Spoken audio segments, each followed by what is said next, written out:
virtually and in person. Also posted on the website is the agenda for today's meeting and the remote participation policy. It is the board's sincere hope that all of those interested in the subject matter of today's meeting have received notice of the meeting and instructions on how to participate. So I'd like to now introduce the board members and staff who are present and confirm that we have a quorum. Board members, when I call your name, please identify yourself to the public by raising your hand so it shows on the video, and introduce yourself by describing in what capacity you sit on the board. I'll begin with Angela Felicia.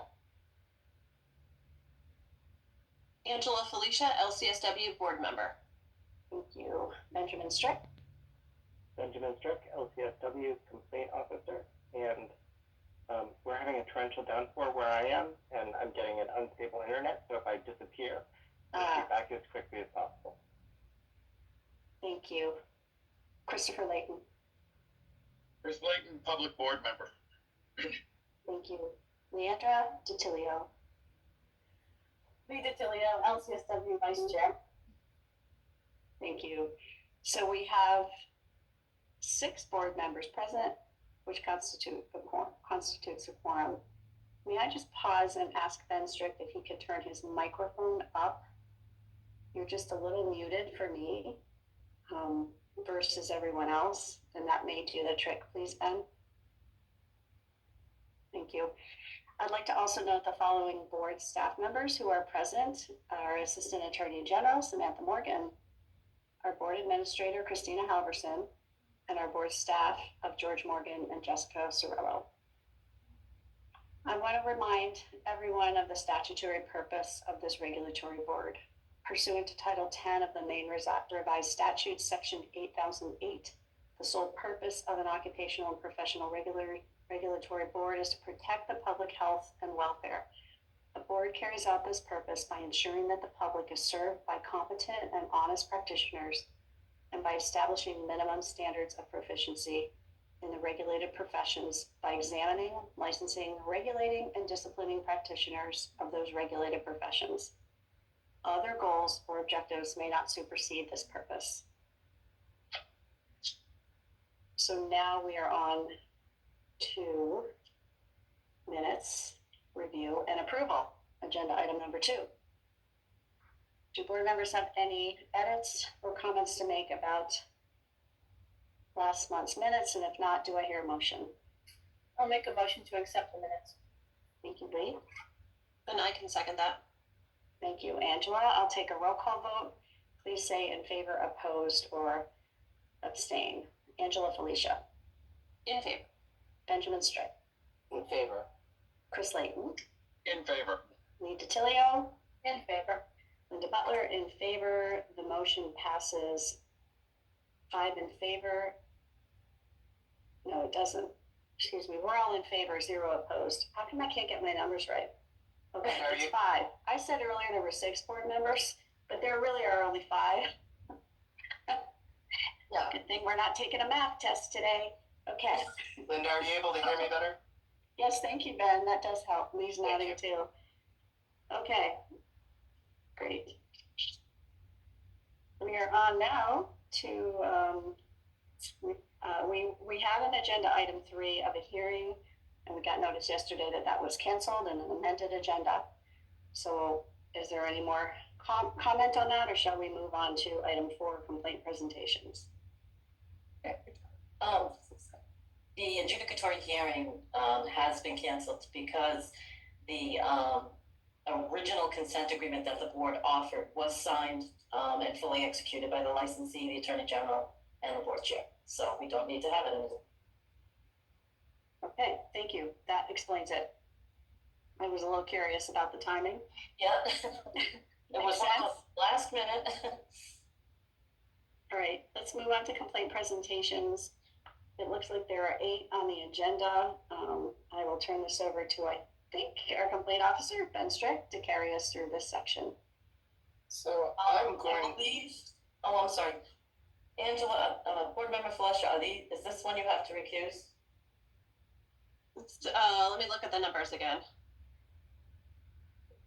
So I may be able to simplify this a little bit. I am hoping that we can consider 19465, 19467, and 19466 together.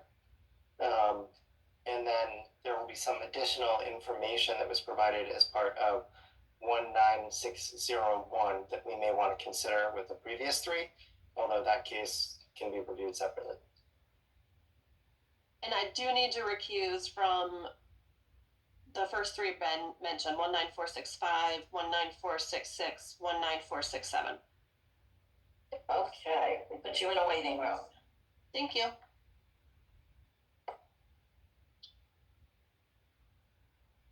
Linda, are you comfortable with combining at least the presentation? Yes, I think that makes good sense. Thank you. Terrific. All right, Angela's in the waiting room. So in 19465, this complaint was filed by a clinical social worker who is reporting allegations from an intern who used to work for the licensee. The intern reported to the complainant that the licensee told the intern that he was sexually attracted to her and wanted to know if the intern felt the same way. The intern initially responded yes, however later told the licensee that she was not interested in a relationship with him. The intern reported that the licensee then asked her how they could make this go away. The intern filed her own complaint, which was docketed as 2023 SOC 19466, which will be presented as the last of these three complaints. 19467.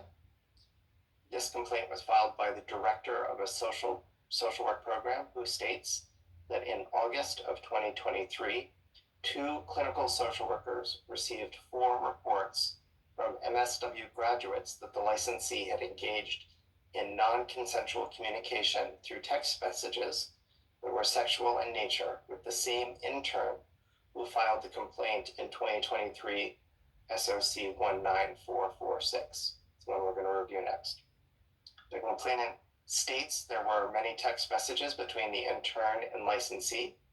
The intern asked him to stop, and he did not, and the intern received a protection from harassment order against the licensee. Also, in August of 2023, the complainant was approached by a current student who states that she felt uncomfortable while taking a class from the licensee in the spring of 2023. Current student sensed that the licensee was flirting with her at times, and that at one point, when they were alone in the room, the licensee infringed on her personal space. The student reported that her classmates noticed this flirtatious behavior and noticed how upset the student seemed when they entered the classroom after the licensee had entered the student's personal space. In an email to board staff, one of the clinical social workers identified in this complaint wrote that another former student reported that she had received text messages from the licensee that made her uncomfortable, and also had had exchanges with the licensee in front of a client that the student felt were inappropriate.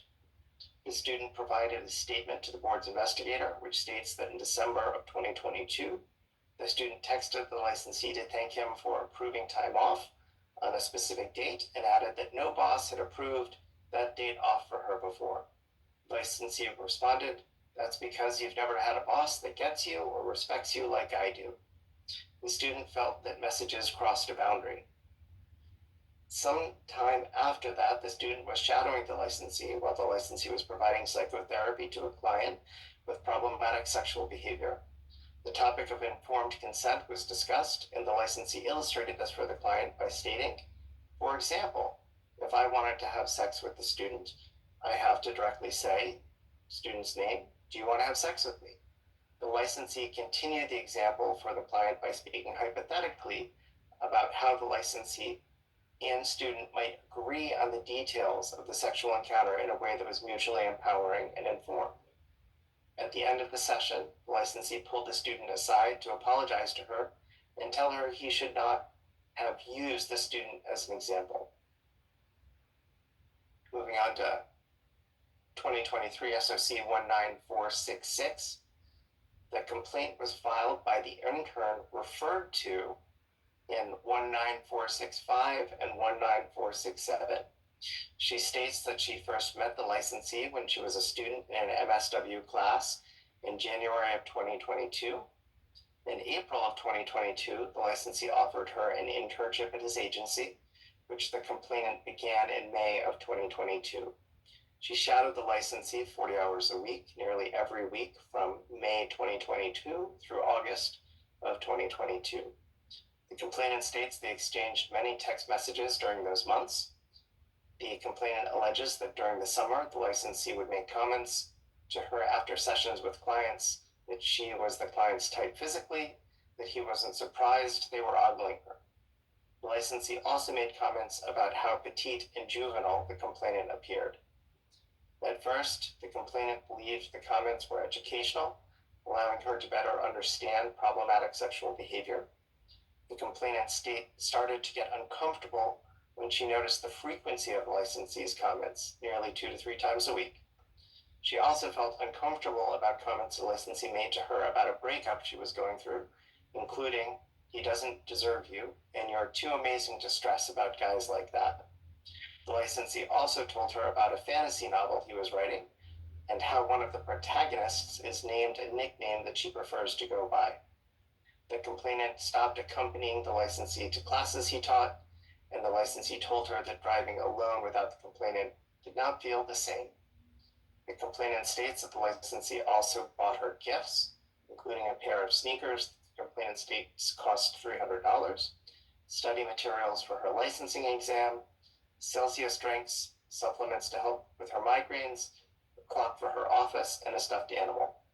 He added her as a friend on Facebook during the fall of 2022 and on Snapchat in January of 2023, and requested to follow her TikTok account, which the complainant declined. On 1/11/23, the licensee asked her if she could have a conversation with him while they were alone in a room at work. The licensee closed the door and asked her to keep this conversation in the room because people don't need to know our business. He stated that he was physically/sexually attracted to the complainant, but understood that she was in a relationship and that he needed to figure out how to get out of his own relationship. The complainant sent a statement to the board's investigator with more information about this conversation. In that statement, the complainant wrote that the licensee and complainant had just finished a meeting with a client.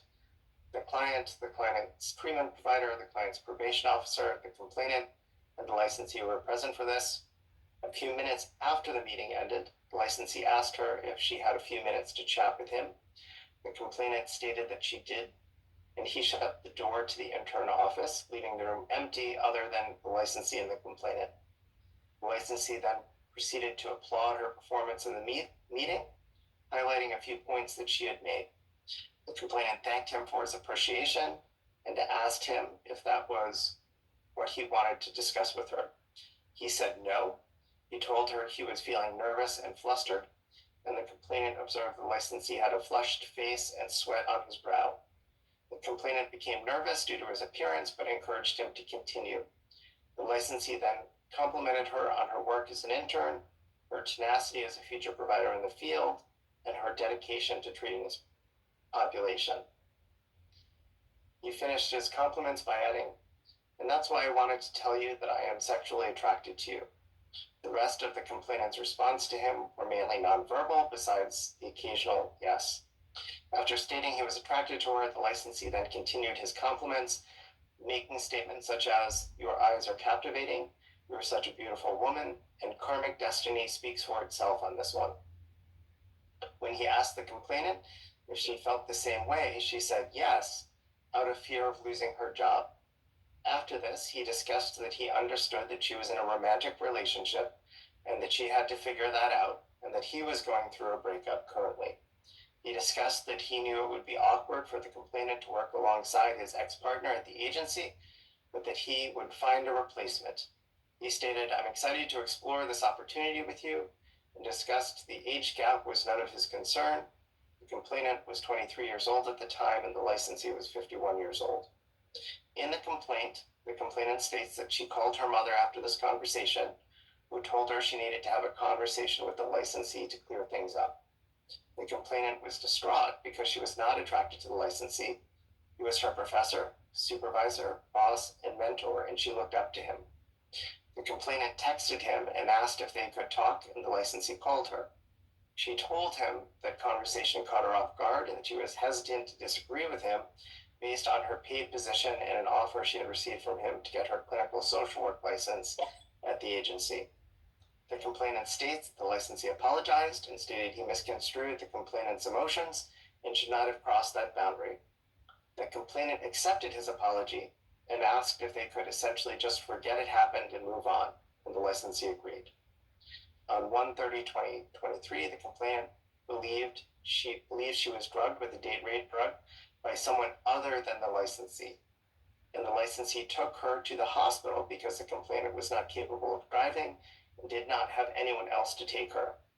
The licensee stayed with her for 8 hours. She was at the hospital, drove her home, and stopped at her apartment numerous times in the following days to give her groceries and check in. The complainant states that she confided in the licensee a lot about her personal life, including that she struggled with finances. The complainant states that the licensee would often offer to help her financially and once gave her $200 in cash from his wallet. In July of 2023, the complainant was struggling to find an apartment after her lease ended, and the licensee offered to put her in touch with a friend who rents multiple units. The complainant states she gave in 3 days before her lease ended because she felt she had no other options. The licensee submitted a written response which states that it was not until the complaint was filed, until the complainant filed the complaint for a protection order against him, that he had any idea that she was anything less than comfortable with their professional and personal relationship. The licensee states he was shocked when he received the complaint. In his mind, the complainant and he had a positive relationship over the course of many months, dating back to before the new year. He states that the complainant's allegation that their relationship was uncomfortable to her is belied by his many positive and reciprocal communications and interactions they had on a regular basis. She never expressed any issue to him about their professional or personal relationship and never asked him to stop interacting with her. The licensee states that the complainant indicates she was also uncomfortable with him and yet invited him to her graduation and dinner with her family. Also, 2 days before she filed for a protection order, she had asked the licensee for a raise and was grateful that the licensee gave it to her. The licensee states that the complainant was a good student and he felt she would be a good fit for his practice. As with others he has recruited and gone on to hire, he provided regular and positive support for her, including financial benefits as a way of making each person feel valued and engaged so that they would work for him going forward. The licensee considered the complainant to be a friend. They texted often, he listened to her, and he provided support to her when she was down or needed help, and she did the same for him. In January of 2023, it became clear to the licensee that he was attracted to the complainant in a way that was more than just friends. The licensee shared this with her, and it was awkward given that the complainant was already in a relationship, as was the licensee, and given their work together. The complainant expressed attraction to him as well at the time. The licensee made arrangements for her to receive individual clinical supervision with another provider, and he stepped away from that role. From that point forward, the complainant attended only group supervisions with the licensee. The complainant indicated that it would be better for them to not have a relationship beyond friendship. The licensee agreed with her and accepted that, and throughout 2023 it remained just that. He states their communications through 2023 reflect that. The complainant would reach out to him on occasion, unsolicited, to discuss matters in her personal life, including challenges she had with her father, difficulties she had with others in the office, and her plans to transition from her administrative work for his office to work as his therapist. The licensee states the comments he made about her body were in the context of talking about clients who had sexual attraction to women of a certain age and body type like hers. The purpose of the comments was to help empower the complainant to understand where potential risks might lie in clinical relationship with those clients. With respect to the protection order, the licensee states that he entered into an agreement without any findings to not have contact with the complainant because that is what she now wanted, and he was not going to stand in the way of that. All of these interactions occurred after January 2023. The licensee states he did not act in a way that was improper or inappropriate with the complainant. The complainant submitted a reply which states that the licensee texted her mother, and her mother told them that he was welcome to join the complainant and her family for dinner. The complainant's mother was not fully aware of the complainant's experiences with the licensee, and the complainant feels it was inappropriate for her supervisor to be in contact with her family. The complainant states that she asked the licensee for a raise on 8/1/23 before she became aware that night of rumors at the office that she and the licensee had a personal relationship. The next day, the complainant spoke with colleagues about next steps, and the colleague informed her about the board's complaint process. In 2023 SOC 19601, there is a reference to an inappropriate text message of a sexual nature that the licensee sent to another staff member in the office. There's a video associated with that I believe was not shared previously but has been emailed to all board members. Christine, can you confirm?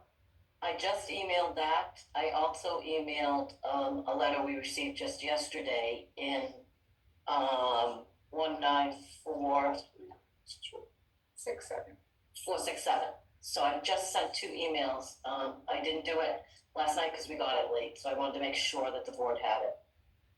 So I would, all of the documentation, previous documentation has been provided to the board in advance of the meeting for review, except for those 2 things. Those 2 things are there now. I think it's important to view that video in relation to this case. So we may want to take a moment. Thank you, Ben. I'd like to suggest that we break this up and perhaps talk about the 19466 case first and separately, and then it sounds like the supplemental documentation is about one of the other 2 cases, which are similar. Does that make sense to board members? Okay. Well, So- Linda, could I Yes. just mention that the wind is howling outside? and Yes. My lights have already dimmed once, so if I disappear, I should reappear in 3 to 4 minutes on a hot spot. That's my hope. So if I disappear, Thank you, don't Chris. just Yeah, I'm hang having on. the It same should return, experience. yeah. It's blowing, yeah. Yeah. Okay, so Ben, let me just confirm the 2, and Christina, the 2 pieces of information, the video and the supplemental document that you just emailed us today does not have to do directly with 19466, correct? That's correct. Yeah, the letter is connected more to 19467, Uh-huh. and then the video is related to 19601. So really, it's relevant to all. Okay. Yeah. Okay, can we talk about the 166? Are people comfortable without looking at the supplemental? Okay, it's just a lot, and we've got 4 cases to consider individually, and I'd rather not get confused with more information right now. Okay, so 19466. Let me open it up for comments, conversations. What are your thoughts? This is the case, the complaint filed by the intern, who was the, it sounds like in a lot of what you just said, Ben, a lot of the attention from the licensee was directed at this person. Did the complaint committee have a recommendation? The complaint committee saw evidence of a violation and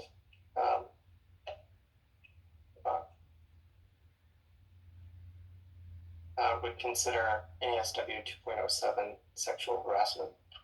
I think that there is plenty more to be discussed here. Thank you, Ben. I see evidence of a violation. Do Yeah, others Linda, disagree? Sorry, I'm just having a hard time reopening that complaint file, so if you could just give me a moment, might be something happening over on my side, so. Sure. Yeah, I just need a moment to reopen it. Okay.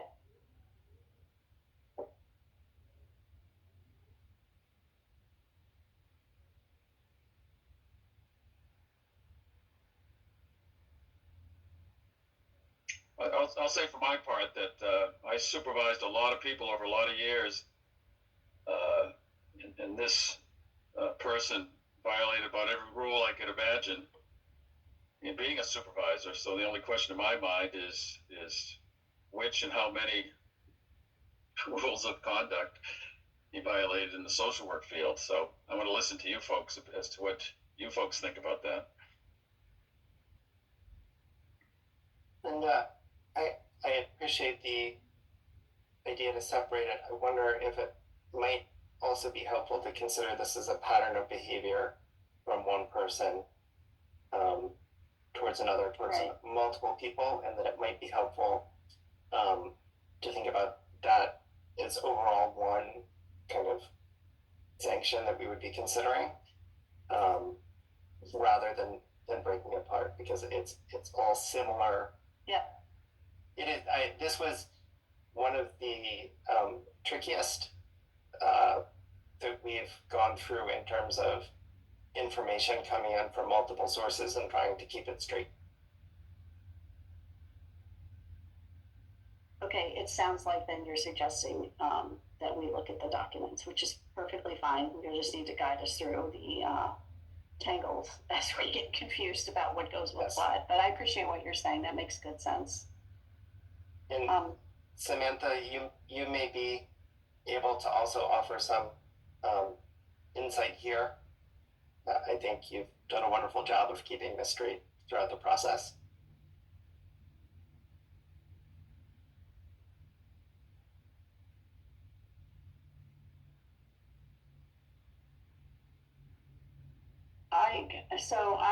Is the video a Facebook video?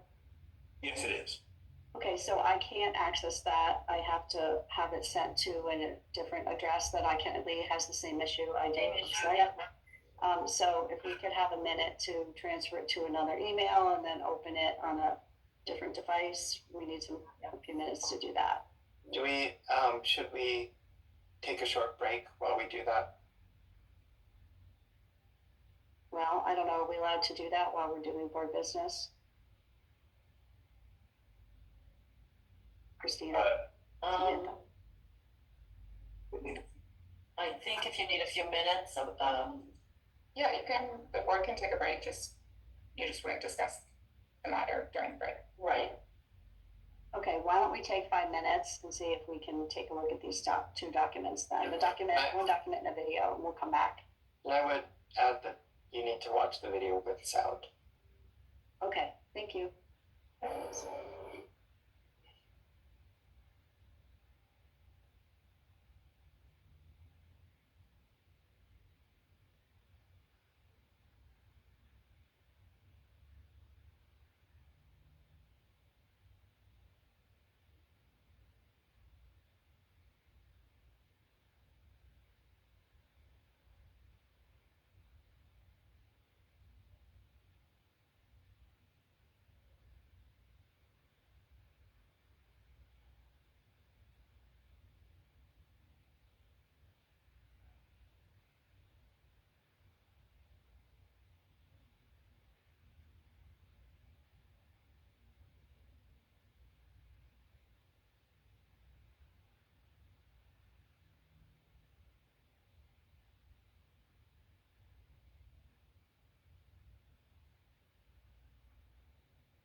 We are just waiting, for Assistant Attorney General Morgan to present in just a moment before we start again. Oh, yes, she is.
Christina, are we ready to continue?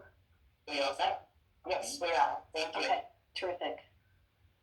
Thank you for the chance to look at the film and the document. So I will follow, I guess, Ben, you have been looking at this material longer than we have. I'll follow your guidance about how we should proceed in the discussion. I think we all recognize what you suggested earlier, that it appears that there's a pattern of this licensee's behavior that's affected multiple different people. So I would say that that's correct, that there's a pattern of inappropriate behavior, making sexual advances towards subordinates, sending inappropriate videos, and then just general boundary crossing that is quite inappropriate. And so I wonder if we could, and again, I will defer to AG Morgan on this, consider whether that overall is a violation and then make an individual determination in each case. But if that is a violation, could the consent agreement or whatever sanction we decide be encompassing all of the cases?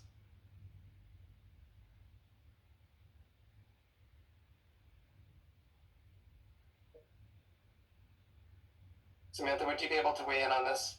Sure. So the boards could resolve all the cases in one consent agreement, if that's what it chooses to do. Does that answer the question? Samantha, I didn't understand what you said. Yeah, I couldn't hear that either. Clearly. Yeah, we're gonna move. Maybe if you just speak more slowly, it would help. I'm clear, moving on.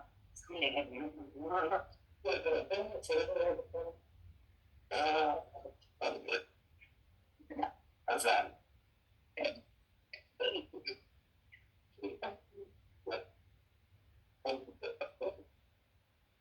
So I just said that the board could resolve all three complaints against this one licensee in one consent agreement if it chooses to do so. Okay, I think that's helpful. Why don't we talk about the violations that we saw? And then discuss those and come to some agreement on that, or we can vote. So I'll just suggest 2.07, sexual harassment.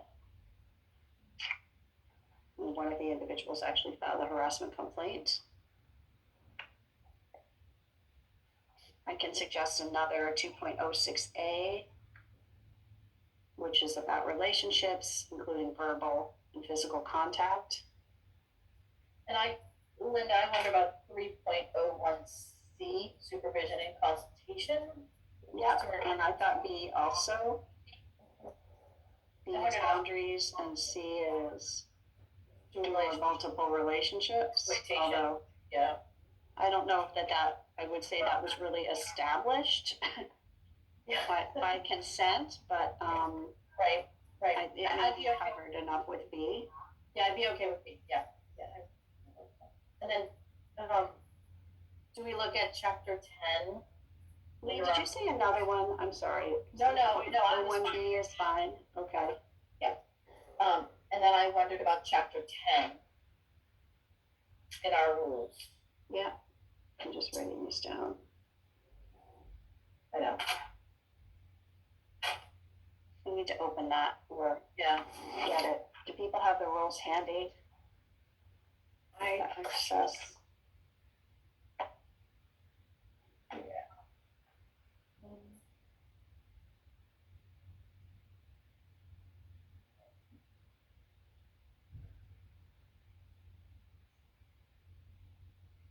Korean with old-fashioned paper.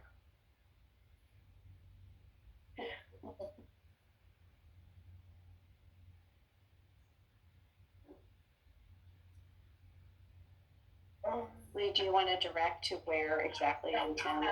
Yeah, sorry. I was looking at chapter 10.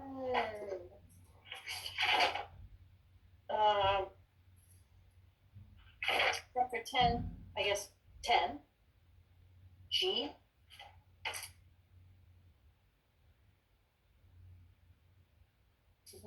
Just 'cause I don't know if it necessarily fits, but there was some comment about fantasies, and so I don't know if that fits or not. I'm trying to find it in my other, in an electronic version, so Right, me too. I found it. I think I would agree with that, Lee. Is it 10? NG, is that right? Yes. Would you like me to read it? No, I think it's under minor sexual violations, if I'm not mistaken. Correct. Is that right? Are we in the same? I have an electronic version where it says 11 and a paper version which says 10, so I'm now confused. Well, I would guess the electronic version is more updated. We had years of paper versions, remember? Is that I have 11 11? Okay. is minor violation on electronic. Do you, Ben and Chris, if you happen to be looking? I must have an older electronic version that has it as 10G, so. Well, I went to the website rather than in a folder that I had saved. Did you guys do the same? So it'll be No. 11G Okay, if then you go with the electronic version. I think it's 11 then. And it would be 11B. B is inappropriate comments about. Yep. Well, it says to a client, Yeah, so I and don't G, know how specific we need to be. right. G, right, initiation or participation by the social worker of conversation regarding the sexual problems, preferences, or fantasies of the social worker or client when not politically indicated. Yeah, I was going with G.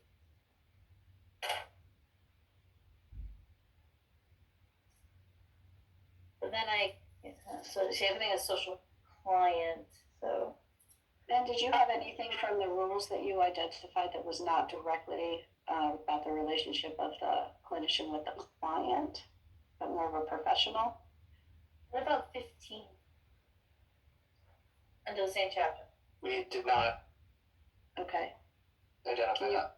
You want to read that, Lee? Well, it's from, yeah, sure. It says, sexual misconduct by a social worker is non-diagnostic, non-therapeutic behavior that exploits the social worker-client relationship in a sexual way. Sexual misconduct includes both major sexual violations and minor sexual violations, and includes violations that occur during in-person interactions or through electronic communication, including but not limited to communication via email, text messaging, or social media. The issue, of course, is social worker-client relationship, right? Board members, I would advise you that would apply only to a social worker relationship. Client, social work client, is that what you said? Sorry, Yeah. okay, thank you. I'm sorry. Samantha, you said that cannot apply or it can? I would advise you that applies only to a social Only to, client Okay. relationship. Samantha, can you advise if there is a rule that addresses professional conduct in this manner? I do not see one. Most of your rules relate to social work client conduct. That's why one district had identified a provision within the NASW Code of Ethics that does have sections regarding conduct with colleagues and supervisors. so if I infer what Attorney Morgan's saying is we should stick with the Code of Ethics as opposed to the chapters. If I'm making sure I get that, That's what I'm understanding her say too. just want to make sure we're getting our advice, hearing it the same way. Okay. Other thoughts about violations? I have 2.06A, 2.07, 3.01B as in boy. Yep. Bravo.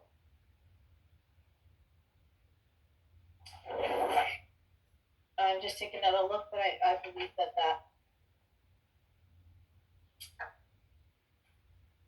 it seems to cover the violations that we've been discussing anyway. I think it does. Chris or Ben, is there more that we have neglected to consider? Warning, censure, reprimand. Yeah, we're to that point. Warning, censure, reprimand. Consider I think definitely reprimand. reprimand? Yep. And then,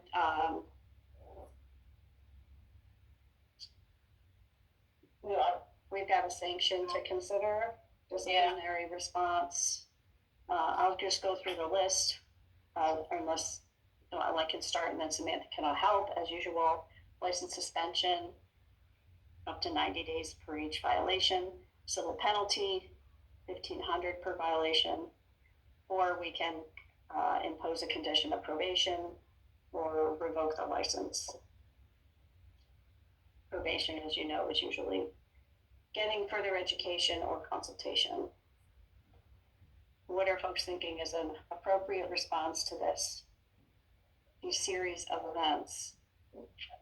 I mean, yeah, I think, Sorry, board members, it looks like we've lost The last Chris. Chris. board member Layton. Can we just maybe address that? Do we want to wait his proposed couple of minutes for him to get on his hotspot and come back? Yes. Assuming he didn't lose internet? Okay. Why don't we take another recess for a few minutes? Could be touch and go kind of meeting. Yeah.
I'm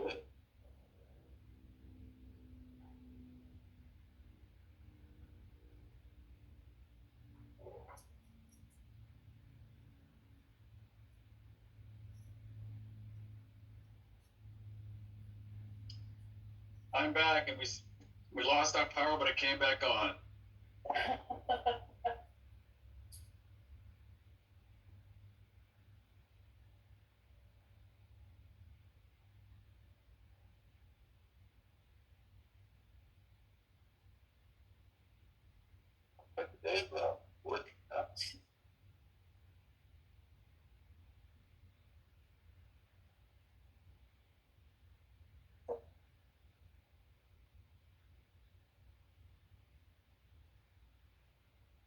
Chris, welcome back. You lost power? Yeah, I just looked. I'm probably going to lose it too. We'll do our best. Okay. So I think we had identified ethic violations. We think it's a reprimand. What do people think about sanction or disciplinary action for this licensee? I mean, I think my concern is that there's a pattern here, and we're talking about somebody who is in a position of supervising and educating new social workers, which seems very concerning to me. And so my recommendation is that we would revoke the license. I think this is really egregious and puts a lot of people. It's just very concerning to me, I guess. So. Well, I agree with Lee. I mean, I think to say his behavior was inappropriate, I think in some ways, doesn't capture some of the magnitude of what he did. For example, that the allegation that in a meeting with a client, he used her as an example to supposedly educate her about what would happen, in order to secure consent to sex. He pulled her in, he reeled her in and used her as an example. He handed her an example, and then later he apologized, but that was a pattern of behavior he did quite a bit. And one of the complainants mentioned that he always would do this stuff and then add a caveat to it. So he was very planful in the way he did this with women. He would go, in my mind, he knew he was going too far purposely, and then he'd kind of reel it back by apologizing or adding some caveat or something. And so any one of those were pretty appalling, but the pattern of what he was doing is just, terrible. So I agree with Lee. I agree too. Okay. So I think, and would either of you care to issue a motion? Board members, can I just ask you to identify the violations in the consent agreement for me, just to make sure I have them right? Linda, did you want to do that? Identify the violations in the consent agreement. Sure. The numbers, yes. Samantha, is that what you're talking about? The ethics violations? Yes. 2.07, 2.06A as an apple, 3.01B Bravo. So 2.07 sexual harassment, 2.06 Alpha.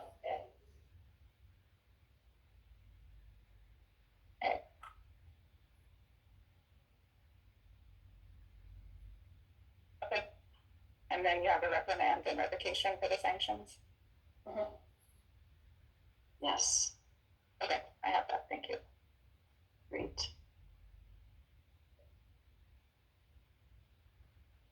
Okay, I can make a motion then.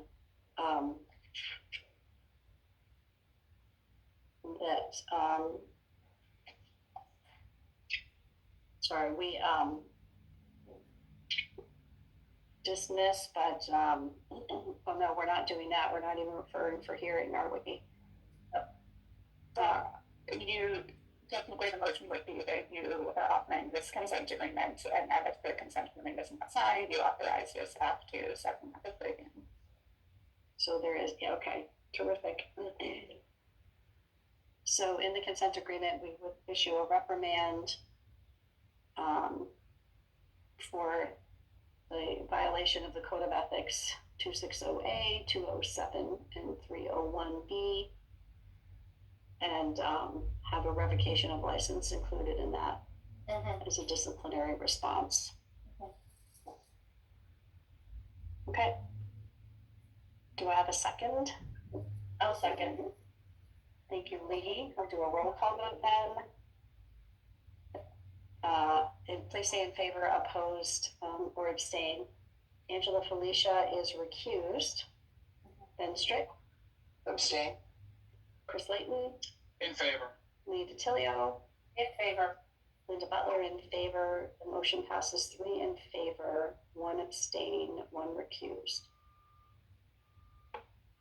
Okay. So that is for, let me just clarify, 19465, 19466, 19467.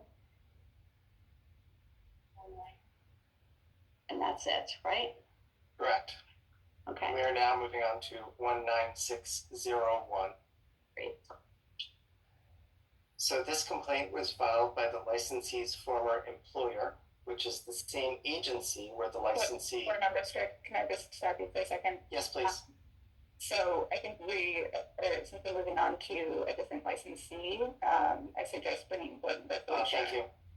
back in. I will just ask her a series of questions to determine, help her determine if she would like to recuse on this case.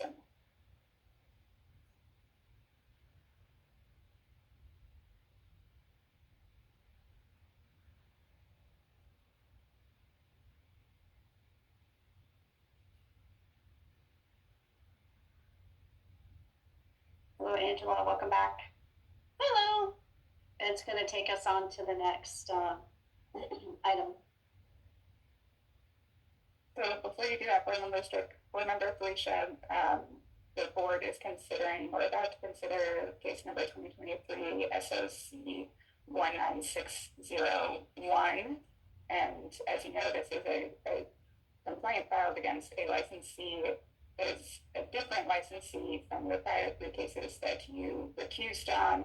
However, it's some of the allegations do involve being related to the licensee in the prior 3 cases the board considered. So I'd like to just ask you some questions about whether you would like to recuse on this case or feel that you can be impartial. So do you feel that you can be impartial in considering this matter against the licensee in 1601 despite some involvement with the licensee in the prior 3 cases?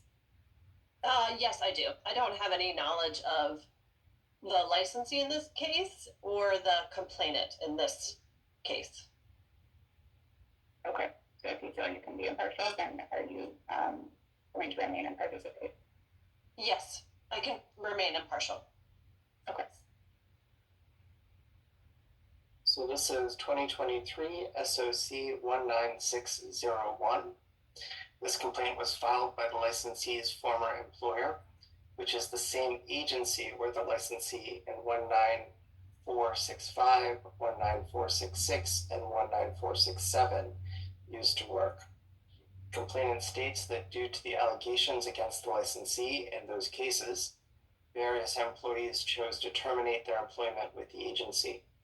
On 8/9/23, this licensee sent a text message to the complainant stating, "I've decided to leave. I'm not sure when my last day will be, but I've made this decision." On 8/10/23, the complainant and a manager at the agency reminded the licensee about a clause in all clinical employee contracts that required 4 weeks' notice in order to avoid client abandonment. The complainant states that the licensee assured her that she would not abandon her clients and had a plan in place to continue their care. On 8/11/23, the licensee submitted her official notice to terminate her employment with an end date of 8/25/23. In their last clinical supervision meeting on 8/25/23, licensee told the complainant that all but around 3 of her clients would be following her to her new place of employment. On 30/23, administrative employees at the agency began to receive communication from several clients that the licensee had indicated were transferring care to her new place of employment, stating they had not received communication from the licensee or any agency on her behalf, were unaware what or where her new agency was, and or did not know when they would have another appointment scheduled. The complainant states that roughly 4 clients stated they were experiencing active suicidal ideation, and some were on probation for sexual crimes and were at risk of losing custody of their children due to not being in treatment. The complainant states that due to a variety of clinicians leaving the agency in July and August of 2023, the remaining clinicians had full caseloads and did not have availability to absorb all of the licensee's clients. The complainant states the licensee did provide all of our clients with a list of resources for other providers in the community. However, none of the clients had signed releases for these resources to be able to obtain records or coordinate care. The complainant also states that some of the risk assessments the licensee submitted on her last day of employment contained inaccuracies, including the complainant had scored the instruments used for the assessment when the complainant had not. On 9/12/23, one of the licensee's former clients called the agency asking for a password to a password-protected document that the licensee had emailed to the client on the licensee's last day of employment for an upcoming court hearing. The complainant states the licensee had not provided the document to the agency, so the agency was unable to assist the client with accessing it. As of 9/27/23, the agency continued to not have any professional contact information for the licensee. The complainant is concerned there will be an influx of calls from clients who had not decided to follow the licensee to her new employment and are continuing not to receive treatment. The licensee submitted a written response which states she attended a meeting along with many staff of this agency at the complainant's home on 8/6/23 to discuss their options in light of the allegations against the licensee in 19465, 19466, and 19467. At a staff meeting the following day, the complainant and other administrators presented the following options to the agency's employees. They could continue working at the agency with the complainant as the new director. They could choose to leave the agency, or the agency could close as early as 9/1/23. The licensee states that the administration made clear that staff would not be held to any contracts as long as client arrangements were made because the practice was in limbo. The licensee states she decided to leave the agency because she did not feel professionally safe at the agency due to allegations against the licensee in 19465, 19466, and 19467. On 8/11, the licensee submitted a letter of resignation which gave 2 weeks notice of her anticipated end date of 8/25/23. The licensee stated she wrote a letter to all of her clients which included her departure date, service practice options, and local resources.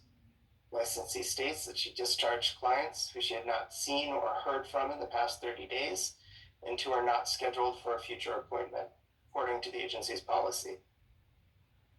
The licensee states she explained to clients who chose to follow her that there would be a gap in service because the licensee did not know how long the onboarding at her new employment would take. At that time, the licensee was waiting on job offers from 2 potential employers. She told her clients that they could call either of those 2 employers within 3 to 4 weeks to be placed on her client list. The licensee states the clients felt comfortable with the gap in service, and she also provided them with the crisis hotline and local resources if they needed services during the gap. The licensee contacted the caseworkers for clients who were involved with DHS and either had the gap in services approved or had the clients stay at the agency. In response to the allegation that statements in her records were inaccurate, the licensee states that she wrote that the complainant was her supervisor during the completion of the risk assessments because she had been instructed by her prior supervisor to include the name of her supervisor because the licensee has a conditional license. In response to the allegation about the password-protected document, the licensee states the client was able to get the information the client needed from the licensee's current employer. The licensee states her former employer has her personal contact information and has not attempted to contact her. The licensee believes this complaint was filed in retaliation because the licensee told the complainant the licensee intended to file a complaint against the licensee in 19465, 19466, and 19467 about an inappropriate text message of a sexual nature that the licensee in those 3 cases had sent to her. Which board members happened? That's the video that we reviewed. All of the documentation in this case has been provided to the board in advance of the hearing. Thank you, Ben. Does the committee have a recommendation? We did not see evidence of the violation and would recommend dismissing the case. Thank you. Okay, board members, what are your thoughts?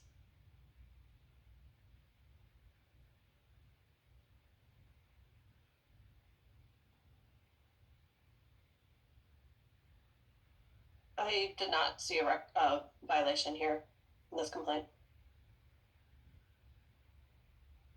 It doesn't sound to me like there is a pretty strong miscommunication.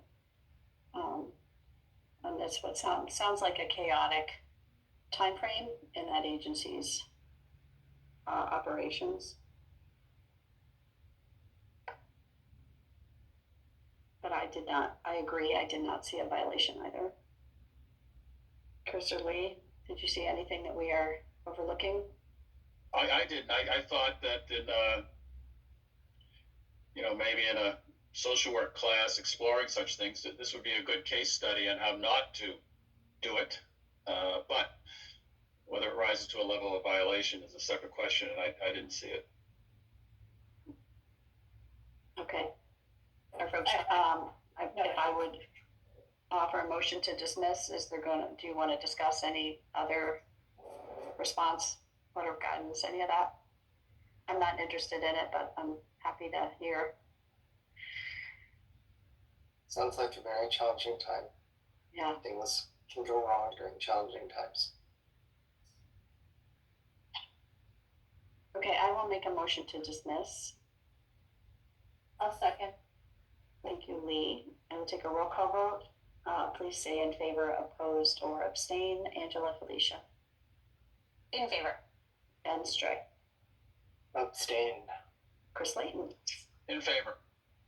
Victor Tilio. In favor.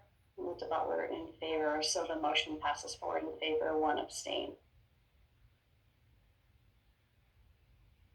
So we have 2023 SOC 19520. Christina, would you like to? Yes, again, I received information that I'm gonna forward to the board. Right now, to go with this case. Can you guys hear this end okay? Not really. Yeah. So Christina is going to forward a new complaint that came in related to this licensee. So it's a separate complaint with a similar allegation that will be forwarded to the board. So I will read the complaint. This complaint was filed by a former employer of the licensee who states that on 8/16/23, the licensee appeared to be under the influence at work. The complainant states she was told the licensee was acting strangely, including crying at the bathroom, sleeping at her desk, and having rambling conversations with the charge nurse. The complainant states the licensee's water bottle was found in the women's bathroom, and a Bud Light spiked seltzer was found in the garbage. The complainant states that the licensee admitted to her employer that she was drinking at work. The licensee submitted a written response which states that she acknowledged this incident happened. She is in recovery and relapsed over the summer. She was in denial that her substance use had become so out of control in such a short time after having 6 years of sobriety. The licensee states her employment was terminated. Since then, the licensee states she went through detox and has been attending any meetings. She has a Zoom home group that she attends Monday through Friday, an in-person meeting on Friday night, and 2 Zoom meetings on the weekends. She states she has a new sponsor, has been meeting with other women in the program who are also in recovery, and has been engaged in step work. She states she has been seeing a psychiatrist and an integrative specialist to address chronic pain issues. She states she acknowledges the error of her actions and has 140 days substance-free as of her letter in January. She states she's willing to do any additional requirements the board deems necessary. All of the documentation in this case has been provided to the board in advance of the meeting, except for the complaint that was just emailed.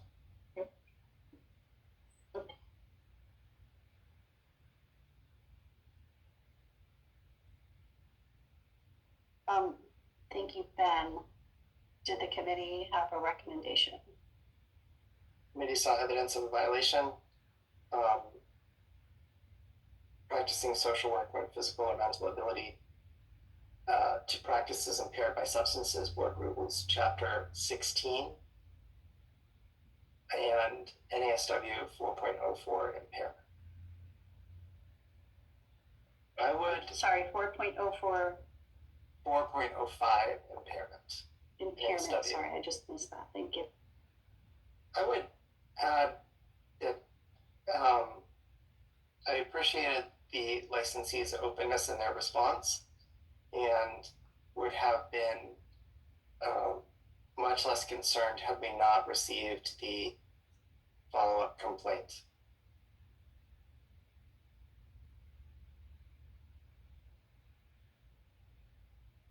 Have board members received the second complaint that the complaint office just received yesterday? Okay. Yeah, I just read it and I agree with Ben. Sad. May I pause for just a moment and ask Assistant Attorney General about the second document we just received? I want to share that I know the complainant in a professional manner. So I actually don't think that I think I can be impartial. It is someone I'm aware of, I don't work with on a daily basis, but know who the person is. Okay. And sorry, go ahead. So, Chair Butler, can you just describe the nature of your professional relationship with this person? Specifically, is it a supervisor or supervisee relationship, and then how long you work together? No, actually, this person works for we work for the same parent company, but this person works for a different entity. I have no supervisor relationship with this person. I would consider this person a colleague that I occasionally communicate with about administrative issues that cross the entire health system that we both work for. Okay. Do you have any knowledge of the complaint outside of the materials that the board has received? No, none at all. And do you feel that you can be impartial in considering? I do think I can be impartial. Okay. Board member DeFilio, did you have a disclosure too? I do.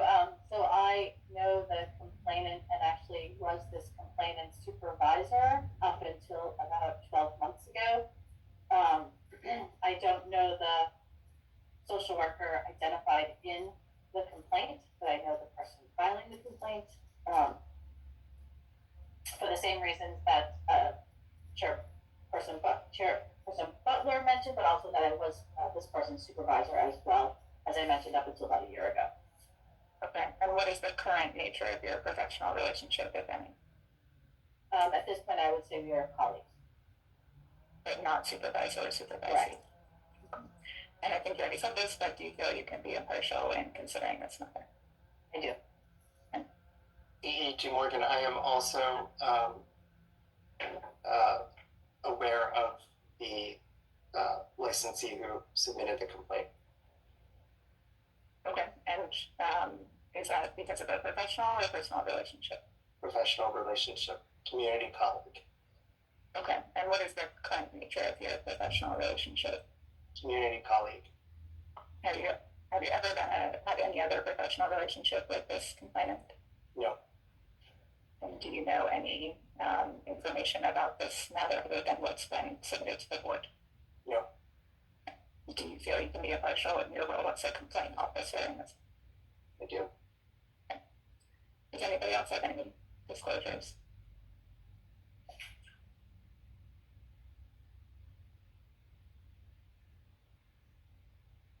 Okay, it appears that we can proceed with all of us still involved. Yes.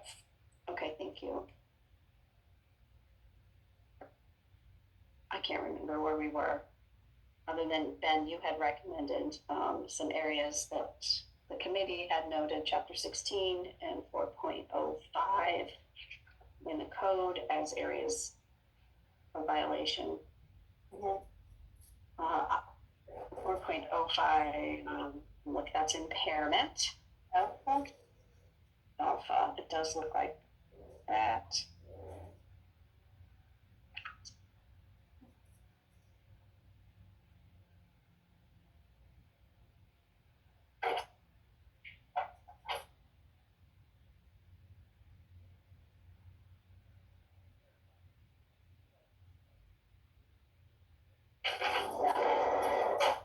Okay, so any other thoughts about violations? People want to look at chapter 16. I was looking at chapter 16, 3, gross negligence, incompetence, or misconduct. E, practicing social work when physical or mental abilities to practice is impaired by alcohol or drugs.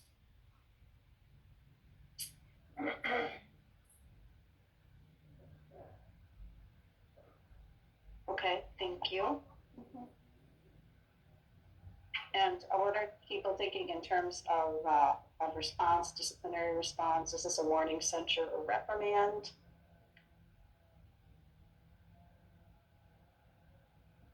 I would think Go ahead, I'm sorry. Oh, Censure. yeah, so a censure would be my thought. And as Ben had mentioned, right, I was